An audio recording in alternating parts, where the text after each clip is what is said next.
Conselho de Segurança. Sejam bem-vindos ao Conselho de Segurança, o podcast de política internacional de sábado. Esta semana vamos falar sobre o segundo aniversário da invasão russa da Ucrânia e também sobre a morte de Alexei Navalny numa prisão do Círculo Polar Ártico em circunstâncias ainda por esclarecer.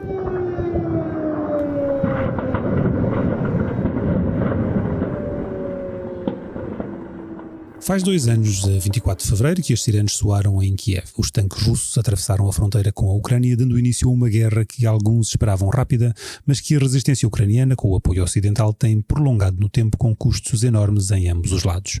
Essa invasão deu um novo fôlego à NATO, que anos antes Emmanuel Macron tinha declarado moribunda, e iniciou uma onda de solidariedade europeia sem precedentes.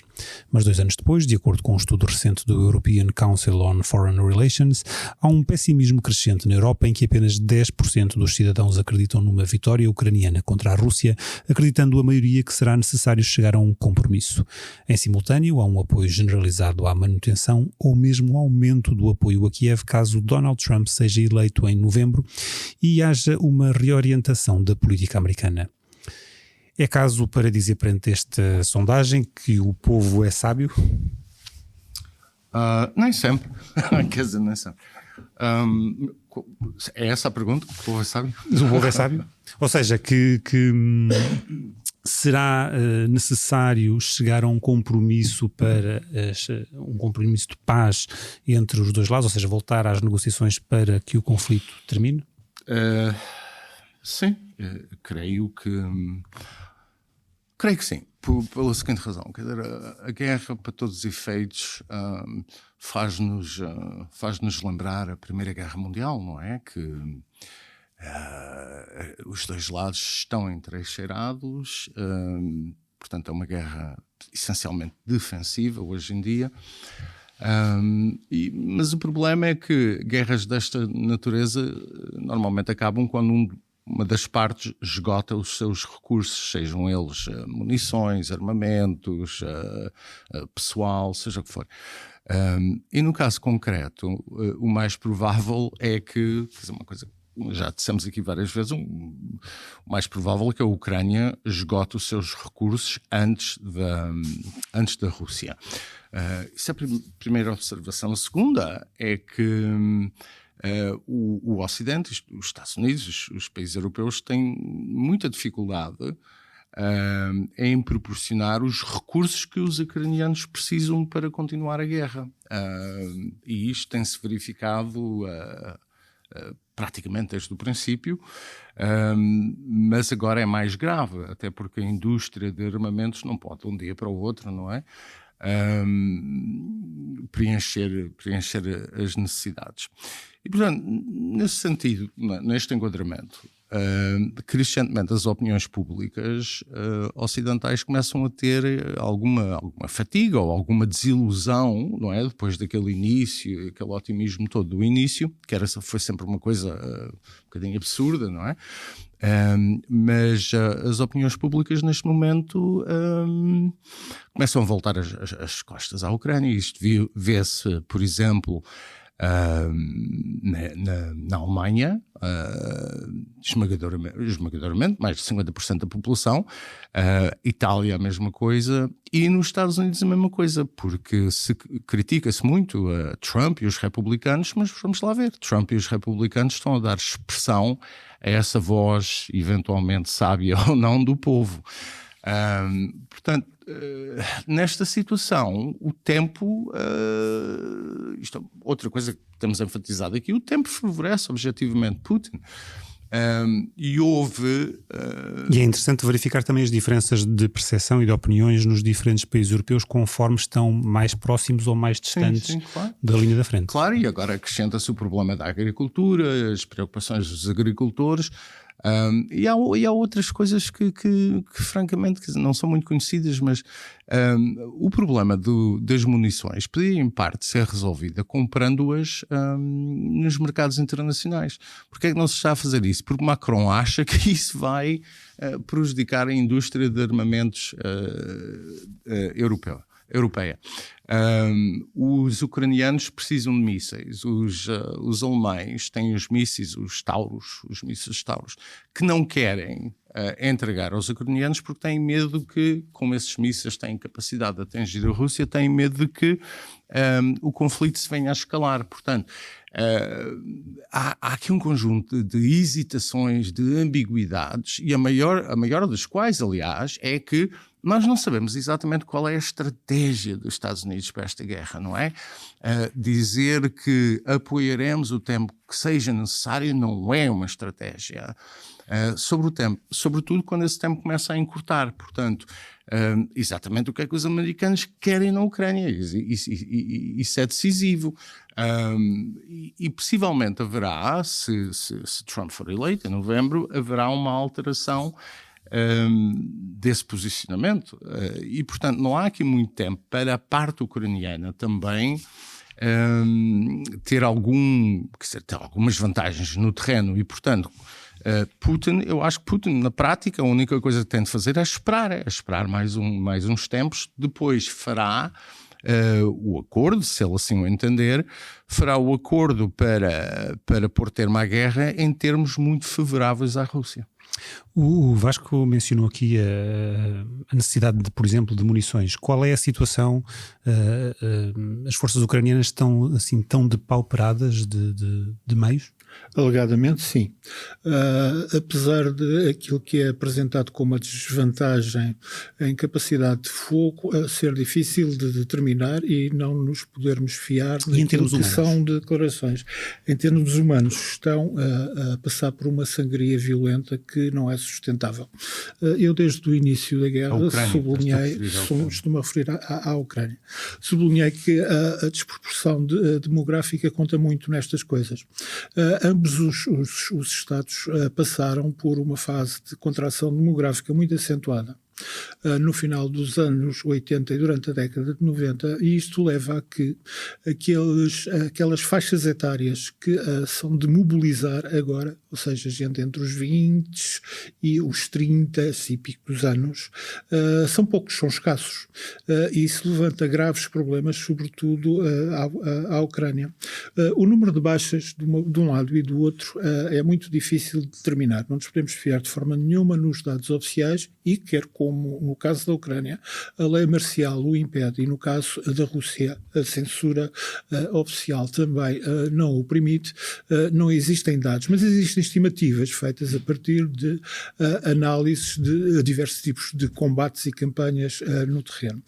E os números provavelmente rondarão atualmente os 400 mil mortos pelo lado russo, e um número que terá já de ser superior, por certo, aos 100 mil, em que, como é previsível em casos desses, pelo menos uma parte muito significativa.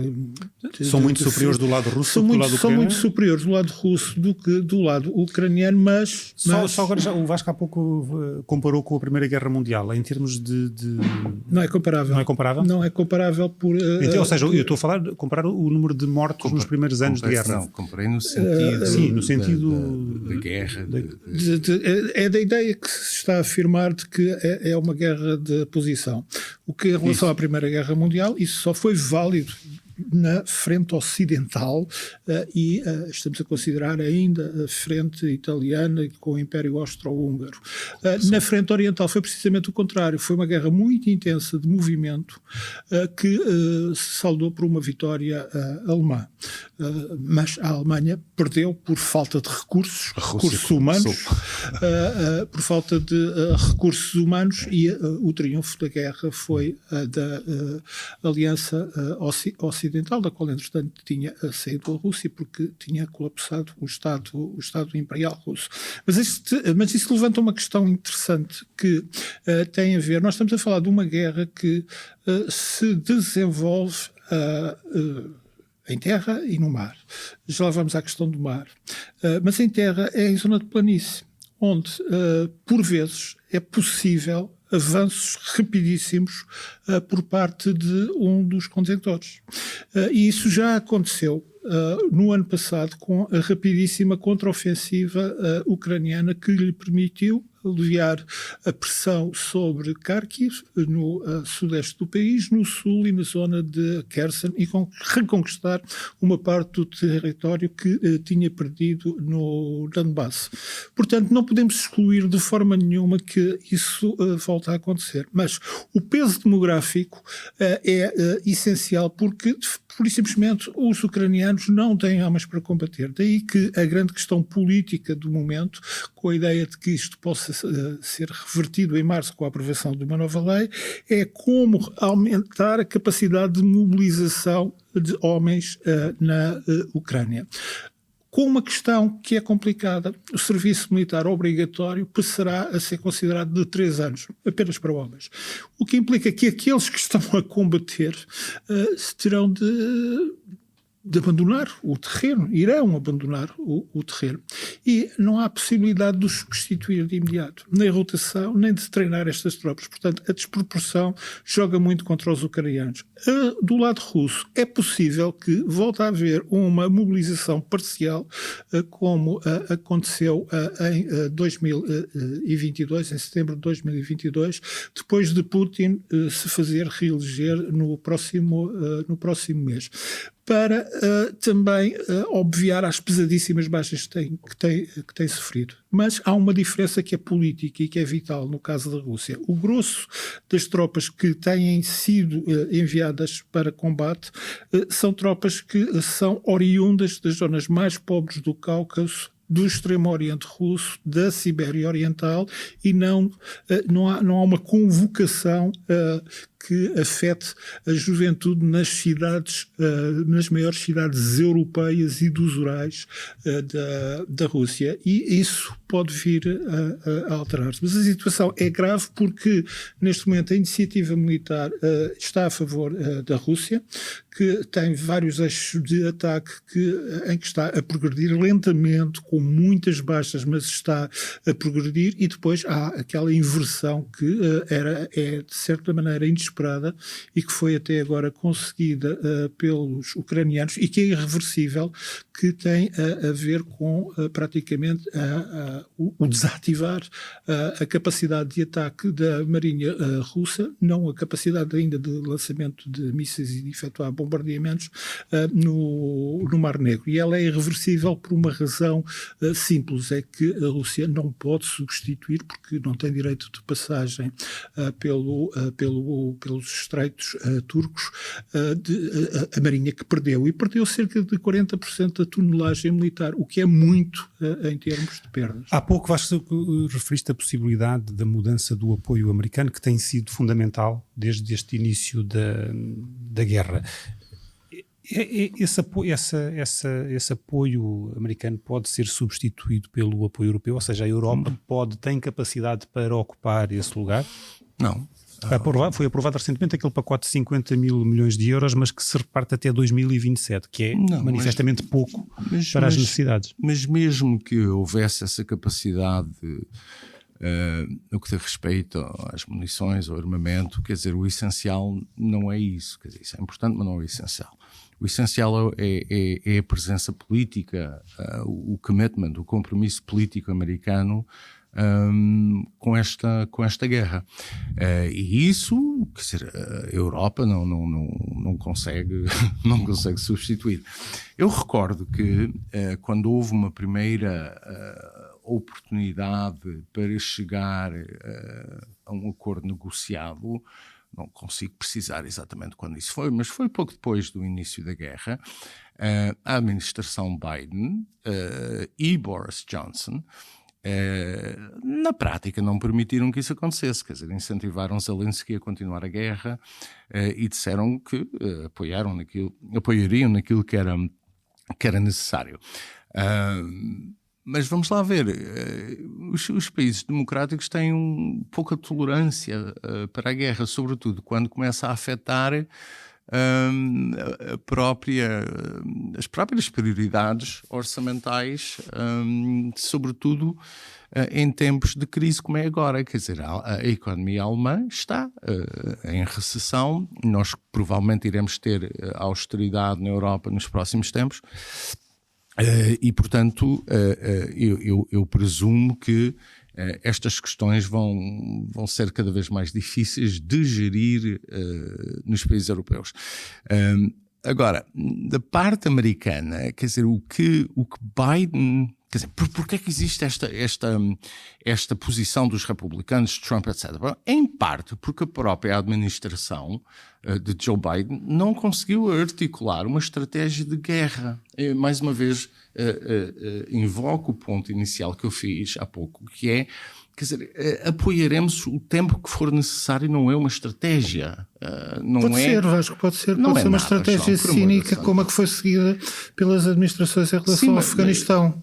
Tu estás a um custo baixo a sangrar um adversário estratégico. Está bem, mas não é propriamente uma estratégia que possa ser apresentada. Quer dizer, se é essa a estratégia... Não, é cínica, apenas. Não, João, se é essa a estratégia, então tens de dizer ao eleitorado que é essa a estratégia. Portanto, o tempo que for necessário, não é o traçar de objetivos de guerra. Portanto, não é nada. Não é nada, mas portanto, é o suficiente para sangrar o adversário. Não, tens toda a razão, mas é o suficiente também para contentar a opinião pública durante uns meses, um ano. Não é suficiente para evitar... Para mobilizar e para evitar estas divisões, porque legitimamente há um setor da população que começa a dizer, mas como é que isto serve o interesse dos Estados Unidos? E se a administração adotasse esta posição que o João acaba de referir, quer dizer, estamos lá para sangrar os russos, não sei o quê. Ok, talvez, quer dizer, pelo menos era uma resposta. Mas a resposta é... estamos lá o tempo que for necessário, já lá pusemos 100 mil milhões, e isto começa a gerar, muito naturalmente, a oposição. E é fácil tornar-se num efeito bumerangue. E num caso de política interna. E já é um caso de política interna. Já é um caso de política interna. Desde o início não, porque havia um apoio massivo à Ucrânia. E depois há outras coisas que não ajudam. Desculpa, só no sentido de que tipo de fornecimento, que tipo de apoio é que seria? Certo, só nesse sentido. Ok. Mas depois há outra coisa que eu acho também é muito importante, que é o seguinte: eu acho que a NATO vai ter de pensar muito seriamente sobre a forma como a aliança tenta dissuadir a Rússia, não é? Se nós todos partirmos... Antes de eu ir aí, só mais uma coisa. Eu recordo-me que há uns tempos atrás, há um ano atrás, as mentes esclarecidas todas diziam: não, isto não é problema nenhum porque vamos derrubar o Putin, porque depois das sanções haverá uma mudança em Moscovo, alguém irá tirar Putin do seu lugar. Isso sempre me pareceu ser... que é uma coisa absolutamente ridícula, não é? Quer dizer, isso era não compreender nada sobre nada sobre a Rússia, mas durante muito tempo viveu-se essa ilusão. Portanto, essa ilusão desfez-se. Agora, qual é o problema daqui para a frente? É como é que se consegue dissuadir um regime agressivo, não é? Que, como se viu com esta situação do Navalny, que está disposto praticamente a fazer tudo o que for necessário e, portanto, como é que se pode dissuadir este regime? O único instrumento que se tem é o instrumento nuclear, mas não é líquido, não é, que possamos dissuadir a Rússia de intervenções futuras terrestres, convencionais. Esse é que é o grande problema, porque a NATO não pode simplesmente dizer que uma intervenção na Moldávia ou na Transnistria ou uma coisa assim do género irá provocar logo uma resposta nuclear. Portanto, há aqui um problema muito sério que eu acho que ainda não, enfim, ainda não está a ser discutido, mas vai ser o problema do pós-guerra, não é? Como é que este instrumento pode dissuadir Putin no futuro? Porque já se viu que é necessário ter qualquer instrumento que ele seja, chame-se NATO ou outra coisa qualquer de dissuasão. Para chegarmos ao pós-guerra, ela tem que terminar. Existe espaço para uma negociação. A semana passada falámos aqui na entrevista de Tucker Carlson a Putin, e Putin manifestou essa disponibilidade para negociar. É uma que renegou logo passado uns dias numa entrevista à televisão russa. Não sei porque é que vocês estão tão fixados na entrevista com o Tucker Carlson, o que é um sinal, precisamente. Não estamos fixados, ou seja, a questão aqui é, há margem para negociar, existe uma vontade real de negociar, ou foi apenas nessa declaração que foi a falar para o Ocidente uma forma de colocar o ónus nos ucranianos? É sempre colocado o ónus nos ucranianos, porque é sempre apresentado, como o Vasco recordou, que havia uma hipótese russa em março, ou seja, pouco mais, ainda nem estava passado um mês sobre o início da invasão em larga escala, que foi apresentada pelos russos, que obrigava os ucranianos a ficarem obrigava um congelamento de posições que era considerado favorável para o lado russo. Foi uma proposta que foi liminarmente recusada por uma razão muito simples. A invasão foi um erro estratégico do ponto de vista de Putin por muitas razões, mas foi uma invasão que assentou numa concepção completamente falseada daquilo que era a realidade ucraniana. Porque é que houve sempre dúvidas até ao último momento sobre se de facto ia ou não ocorrer uma ação militar em fevereiro? Por uma razão muito simples, porque o número de tropas que estavam concentradas na fronteira era absolutamente insuficiente para produzir uma ocupação do território. Não fazia sentido. Havia apenas cerca de 200 mil homens em condições de avançar nas vésperas da invasão. Por isso, até ao último momento, havia sempre a dúvida sobre se isto era levar até ao limite a capacidade de chantagem, que estava, aliás, a resultar com diversas concessões por parte dos ocidentais e, designadamente, por parte da administração Biden. Ou se iria avançar para um ataque. A ideia foi avançar para um ataque, porque se partiu do princípio que o regime ia cair como era um castelo de cartas. Porquê? Porque na terminologia era um regime de nazis e de drogados que não tinha o apoio da população e, portanto, se desencadeasse uma ofensiva sobre das 3 principais cidades ucranianas, se conseguisse, sobretudo, conquistar a cidade de Kharkiv, a segunda maior cidade do país, no nordeste da Ucrânia, e se conseguisse avançar rapidamente sobre Kiev, sobretudo se as tropas paraquedistas conseguissem criar uma testa de ponte no principal aeroporto militar da cidade e depois criar condições para avançar sobre a capital, o regime caía e, portanto, nós contaríamos com o apoio da população ou com uma apatia da população que permitia a ocupação do país. Ora, isto estava totalmente errado. É um daqueles erros crassos, digamos, de serviços de informação que vai ficar para os livros de história e isso condicionou o andar da guerra.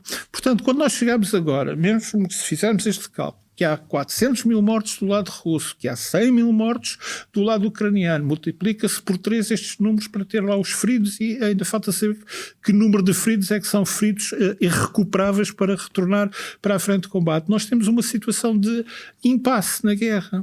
E este impasse não é necessariamente favorável à Rússia. É favorável à Rússia no sentido em que cria aquelas dissensões internas que o Vasco acabou de referir, é uma análise absolutamente correta. Mas do lado russo, o peso desta guerra é um peso excessivo. As sanções ocidentais que foram apresentadas designadamente pelo Ministro da Economia francês como uma guerra aberta contra Moscou nunca foram sanções levadas ao último nível, porque não só por permitirem uma série de fugas através da conivência de outros países que não aderiram ao pacote de sanções, como era o caso mais flagrante da Índia, de países árabes, já para não falar da China, da Indonésia, de todos os países da América Latina, mas sobretudo porque também há um outro fator a considerar que foi a extraordinária relutância por falta de visão política da maior parte das capitais europeias no fornecimento de armamento à Ucrânia. Nós não nos podemos esquecer que no início andava-se a discutir inclusivamente sobre se fornecimento de capacetes de ambulâncias, de coletes antibala eram ou não permissíveis, se isso não ia levar os russos a atuarem de uma maneira mais violenta. Ora, só muito tarde é que começou o fornecimento de armas ofensivas. E foi porque houve iniciativa por parte dos ucranianos, sobretudo pelos setores mais aguerridos e em alguns aspectos mais irresponsáveis dos seus serviços secretos militares, que começaram com ações de ataques diretos e sabotagens dentro do território da Federação Russa, não apenas nos territórios ocupados pela Rússia, no leste e na Crimeia, mas dentro da própria Rússia. Começaram por ser operações quase que simbólicas, até se tornarem operações que agora já têm uma dimensão vital. E há um fenómeno que ainda está por esclarecer. Porque é que a Rússia não lançou uma guerra total? Nós olhamos para as imagens, não? E vimos tudo devastado e pensamos, isto é uma guerra total. Não, não é. Um exemplo muito simples é a rede ferroviária ucraniana continua a funcionar. A rede ferroviária ucraniana nunca foi atingida. A tentativa de pôr em causa o sistema de fornecimento de energia elétrica que foi tentada pelos meios convencionais de bombardeamento e por ataques informáticos falhou, também não foi desenvolvida até aos últimos limites. E muito provavelmente há um fator com que será necessário passar a contar a partir do final deste ano, que é a possibilidade de os ataques diretos russos a gasodutos ucranianos. Isto não foi feito até agora, não foi desenvolvida uma guerra total, apesar de tudo, por parte da Rússia. Os bombardeamentos das cidades não têm sido bombardeamentos massivos de destruição total de grandes centros urbanos. E, portanto, há uma grande margem ainda de desenvolvimento para esta guerra. E o tempo não joga muito a favor da Rússia. Como estavas a dizer há pouco, do Ocidente estar a pensar em esgotar a Rússia, estará a Rússia a querer esgotar o Ocidente? Mas por estas razões é que eu discordo aqui do João numa coisa, que é, eu acho que o tempo favorece a Rússia, justamente por estas razões. A Rússia, aliás, ainda nem sequer fez a mobilização geral, e acho que apesar de tudo, quer dizer, também convém não subestimar a Rússia. Vamos lá ver. A nossa ocidental estratégia assentava numa premissa fundamental, que era vamos impor sanções, damos cabo da economia russa, e haverá um levantamento, ou um golpe de Estado, ou uma coisa qualquer. Portanto, se Putin errou ao pensar que o regime ucraniano colapsava, a parte ocidental errou também nesta avaliação que fez. Agora, o problema, no entretanto, 2 anos depois, é um bocadinho mais complexo, porque para a Rússia não é apenas só ganhar a guerra, há outros condicionantes, não é? Quer dizer, a Rússia está ao mesmo tempo a tentar fazer várias coisas, que é ganhar a guerra, mas também recuperar de uma forma definitiva o seu estatuto de grande potência, está a tentar dividir e criar problemas no interior da União Europeia e da NATO, eventualmente na expectativa que estas instituições se possam desfazer. Portanto, é nesse sentido que eu acho que a Rússia tem mais a perder, num certo sentido. Portanto, o tempo favorece, porque, apesar de tudo, a Rússia conseguiu converter, em parte, a sua economia para uma economia de guerra, e, por conseguinte, é por essa razão que eu acho mesmo que a Rússia pode-se dar ao tempo, até pode-se dar a esperar, até porque algumas destes fenómenos antecipados por Putin, ou se calhar estão na cabeça de Putin, não sei, mas já se estão a começar a verificar, porque há de facto divisões na União Europeia, há de facto divisões na NATO e há sobretudo divisões nos Estados Unidos. Uma última questão aqui para os dois.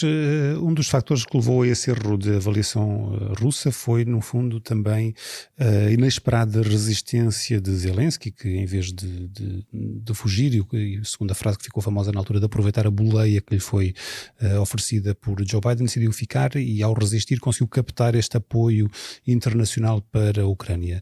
2 anos depois, ele, de herói incontestado, enfrenta já críticas internas. Posso aproveitar para fazer propaganda à revista Sábado. É essa a ideia também. Eu escrevo na revista desta semana justamente sobre isso, porque a imagem de Zelensky, que antes da guerra era de um tipo, um cómico impreparado, que chega ao poder prometendo que vai negociar uma solução para a guerra com a Rússia e prometer que estabelecerá boas relações com a Rússia, até porque viveu lá vários anos, o programa dele era muito popular na Rússia, e era um falante russo. De repente foi transformado num símbolo, não é, da resistência, que aliás visualmente se via com a barba, os camuflados, esta coisa toda. Mas houve outras promessas que foram feitas na altura que ele ganha as eleições, e essas estão largamente por cumprir. Talvez o problema maior é a corrupção, não é? Porque a corrupção do regime, e eu admito que em tempos de guerra é muito difícil combater a corrupção, mas à medida que o tempo vai passando, não é? O facto da corrupção alastrar pelo país depois abre o regime a críticas, nomeadamente nos Estados Unidos, não é? Que o dinheiro não está a chegar à frente de combate, etc. Esse é o primeiro problema. O segundo problema é que eu nunca pensei que o que estávamos a fazer era a defender a democracia na Ucrânia. Quer dizer, estamos a defender outras coisas. Mas, inicialmente, o argumento era que se estava a defender a democracia na Ucrânia. Bom, mas nós temos visto um Zelensky cada vez mais autoritário, cada vez mais autocrata, não é? E agora vem um teste muito grande, que são as eleições, que provavelmente não serão realizadas, mas há uma repressão crescente em relação aos adversários, à informação, à comunicação social, e tudo isto se justifica, não é? Pelas necessidades da guerra, e nós até podemos ser sensíveis ao argumento. O problema é, juntando a corrupção, a repressão crescente e a ineficácia, não é? De algumas destas contraofensivas, ou o que queiramos chamar, a demissão do ministro muito popular, o ministro da Defesa muito popular, não é? Tudo isto depois se junta para começar a gerar algumas debilidades na imagem e na eficácia política de Zelensky. A aura do Zelensky está a diminuir, João? Está necessariamente a diminuir, mas parece que nos estamos a esquecer, tal como os analistas russos se esqueceram quando lançaram esta segunda vaga de invasão à Ucrânia, neste caso em larga escala, depois de uma guerra que começou em 2014. Não quero esquecer isto. Se calhar devíamos estar a falar numa guerra que dura há 10 anos e não há 2. Em 2014, não começou em fevereiro de 2022. É que a vitória de Zelensky foi uma vitória esmagadora. A sua eleição presidencial foi a de um judeu. É a primeira vez que um judeu é eleito presidente na Ucrânia, país com fortíssima tradição antissemita, da zona leste do país, onde predomina os falantes de russo, foi um presidente que ganhou as eleições 73%. Com 73% Exatamente. E com um apoio nacional. Exatamente. Em todas as províncias. Ou seja, o apoio político que ele tinha, inclusivamente a nível parlamentar, era algo que nos anos de democratização da Ucrânia era algo nunca visto e que lhe facilitou aquilo que foi a tomada de decisões quando se viu confrontado com uma invasão que, em certo sentido, também foi inesperada para os ucranianos, porque até o último momento também consideravam que não fazia sentido aquele tipo de ataque militar por parte dos russos. Essa aura vem diminuindo a partir do momento em que, necessariamente com o Estado com a lei marcial em vigor, há toda uma série de limitações e aquilo que foi sempre o combate, que é um combate extremamente virulento na Ucrânia entre os diversos grupos de poder, sobretudo de poder económico, e aquilo que são os diversos partidos políticos do país, agudizaram agora quando a situação militar criou um tipo de perspectiva de como se poderá desenrolar a guerra que é complexo, porque nós, por um lado, se formos a considerar aquilo que são as regulares auscultações, uma série de inquéritos que são promovidos por institutos independentes ucranianos junto à opinião pública, a opinião pública ucraniana ainda continua a defender que o objetivo da guerra está crente, na ordem quase dos 80% dos inquiridos, que é possível vencer a guerra e que vencer a guerra é reverter a situação que foi criada pela ocupação dos territórios. Ora, a partir do momento em que o presidente, que está numa situação em que se começa a assumir uma responsabilidade direta maior, o que é um erro, pelo aquilo que é a condução das operações militares, se vê confrontado com algo que é uma série de retrocessos e de desaires no terreno, obviamente isso vai recair sobre a sua personalidade política. E há um erro que ele cometeu, apesar de ter desempenhado uma campanha diplomática muito bem sucedida junto dos países ocidentais, que foi descartar aquilo que é o apoio à Rússia naquilo que nós antigamente chamávamos o terceiro mundo, na América Latina, em Estados africanos, em boa parte da Ásia. Porque enquanto a Rússia de Putin se afirma por um lado como a potência única de civilização, que é herdeira não só daquilo que tinha de bom e que sempre teve de bom a Rússia, mas também aquilo que foi a potência União Soviética, a Ucrânia, que foi parte dessa potência União Soviética, nunca reivindicou essa herança soviética. Um exemplo muito simples. Se nós pensarmos naquilo que foram os combatentes da guerrilha anticolonial nas colónias portuguesas, muitos deles foram formados na União Soviética ou tiveram treino na União Soviética, e a maior parte deles teve treino em academias que se situavam na Ucrânia Soviética. No entanto, se formos a ler e ver aquilo que eles dizem ainda hoje, eles a referência que fazem é uma referência à Rússia, não à Ucrânia. Ou seja, a Ucrânia tinha valias com que poderia jogar no campo diplomático, não soube jogar. Isso é algo que se pode sacar como um erro à diplomacia ucraniana. Mas, no conjunto, Zelensky conseguiu desenvolver um esforço diplomático que começou pela propaganda do eu estou aqui, eu não saio daqui, em Kiev, e depois com os constantes apelos e deslocações aos seus aliados ocidentais. Agora, a margem de manobra é pequena porque, notoriamente, vai ser muito difícil à Ucrânia, a não ser que haja uma mudança de regime que não conseguimos vislumbrar agora ainda em que termos na Rússia, reconquistar os seus territórios do leste e, sobretudo, recuperar a província e a península da Crimeia, que sempre foi um ponto muito complexo no relacionamento entre russos, ucranianos e outras minorias, como os tártaros da Ucrânia. Esse é o ponto vital, porque vai ser muito difícil alguém nas lideranças políticas ucranianas assumir que uma negociação pode vir a ter de passar por cedências territoriais, algo que os aliados ocidentais já dão como de barato. Vamos passar aqui ao segundo tema desta semana, de forma mais breve, que foi na passada sexta-feira, foi noticiada a morte de Alexei Navalny, considerado o principal opositor de Vladimir Putin, e que estava em prisão, numa prisão do Ártico. Ele juntou-se a uma série de opositores do Kremlin que desapareceram em circunstâncias pouco claras. O que é que significado podemos retirar desta morte de Navalny?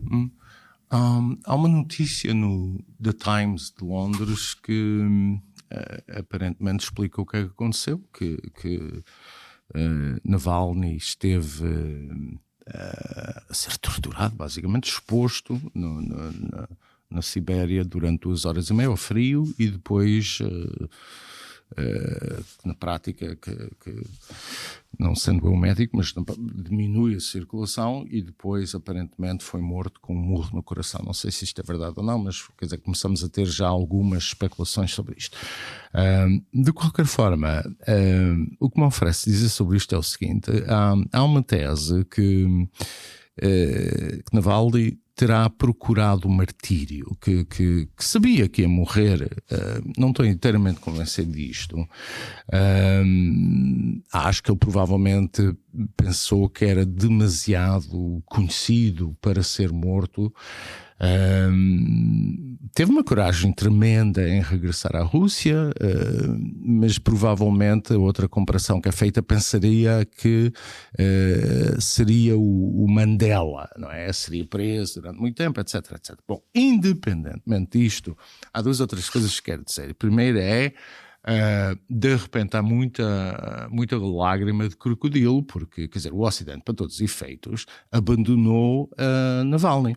Eu recordo-me que quando foi preso, Joe Biden disse que caso acontecesse alguma coisa, havia consequências tremendas se lhe acontecesse qualquer coisa, nomeadamente se fosse morto. Bem, estamos para ver quais são essas consequências tremendas. Aparentemente nós estamos a gravar na quinta-feira de manhã, aparentemente amanhã há um novo pacote de sanções em resultado deste assassinato. A segunda ideia que começa a fazer algum caminho por aí li isto em vários artigos no Washington Post e no New York Times, esta ideia de que, Navalny sacrificou-se, mas a democracia, a liberdade triunfará. Bom, eu não sou tão otimista em relação a isto. Quer dizer, esta ideia de que basta um sacrifício ou que invariavelmente a liberdade, etc., irá triunfar na Rússia, quer dizer, mais uma vez, é um desejo, não é uma política, não é nada, quer dizer, é um desejo, não é um pensamento mágico. E o que eu acho que este assassinato reflete é que este regime, e aqui por regime eu não estou a falar só de Putin, porque nós, e falamos disso há uns minutos atrás, mas nós pensamos que o regime é Putin. Portanto, se Putin sair, de qualquer forma, independentemente da forma que sai, mas se sair, voilá, teremos um regime democrático na Rússia. Eu não tenho essa certeza e, aliás, a minha sensibilidade, vamos ver o que o João pensa, mas a minha sensibilidade sobre isto é que o que vem aí provavelmente ainda será pior.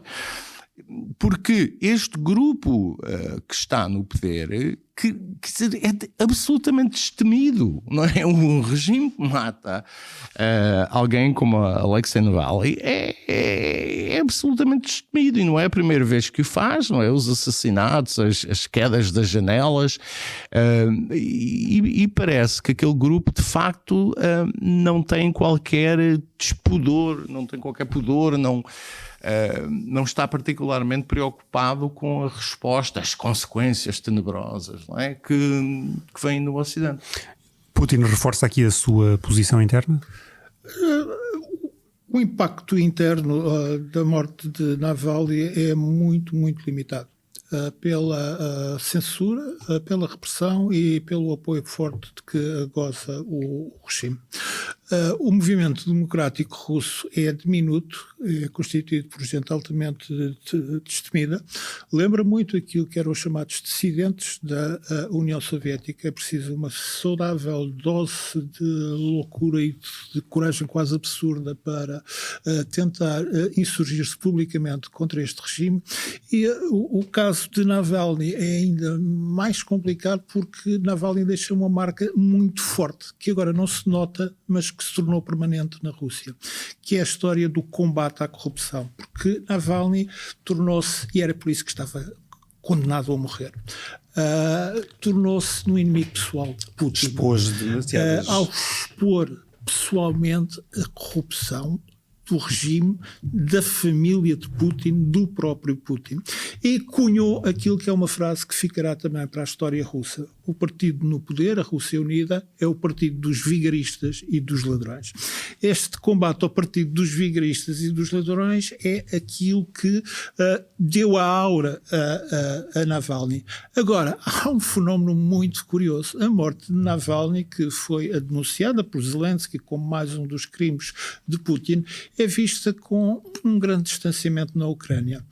E porquê? porque Navalny, no início da sua carreira, vinha de uma veia de nacionalismo russo muito acentuada, apesar de ele ter ascendência ucraniana, e não só se manifestou no início contra aquilo que era a imigração, que levantava muitos problemas oriunda da Ásia Central para a Rússia, mas mesmo já bastante tarde na sua carreira, quando, por exemplo, Zelensky foi eleito, a comparação que ele fez com o Estado da Ucrânia e o Estado da Rússia foi que os corruptos na Ucrânia são tão corruptos que até envergonham os nossos imensos corruptos que temos na Rússia. E esperemos que Zelensky faça alguma coisa contra isto.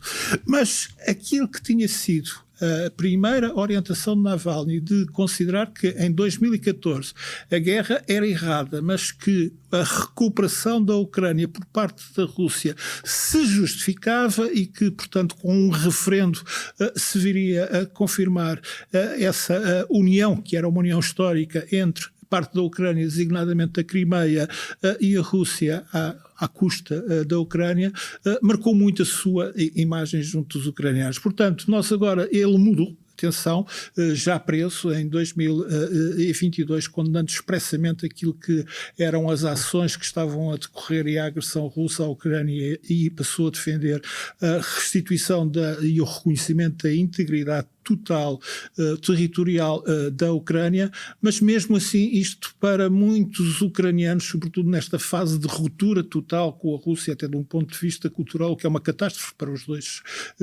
para as duas nações.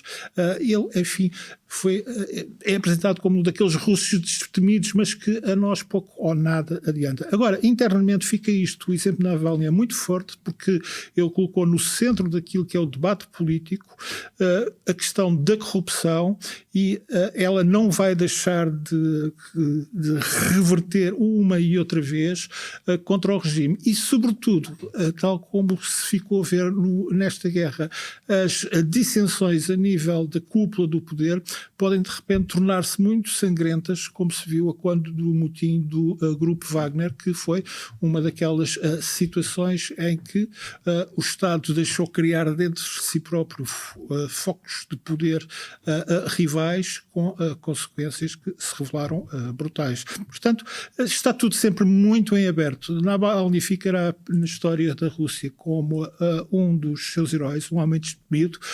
Os ucranianos acabaram também por reconhecer isto, mas de momento ele é um nome censurado, pouco conhecido na Rússia, e um exemplo daquilo que é a prática impossibilidade de agir publicamente, abertamente, para contar com o poder de manifestações, e as manifestações, sobretudo aquelas que dinamizou Navalny há uma década e que puseram, digamos, em risco a imagem pública do regime e, em alguns casos, de uma forma irreversível, neste momento não são possíveis. Temos precisamente 2 minutos para as sugestões desta semana. Eu sou muito rápido. A minha sugestão é uma biografia de Zelensky, justamente. Chama-se The Showman. Ainda não existe em português, e é da autoria do correspondente da Time, o Simon Schuster. Há várias biografias sobre a vida até agora, que apesar de tudo não é muito longa, de Zelensky.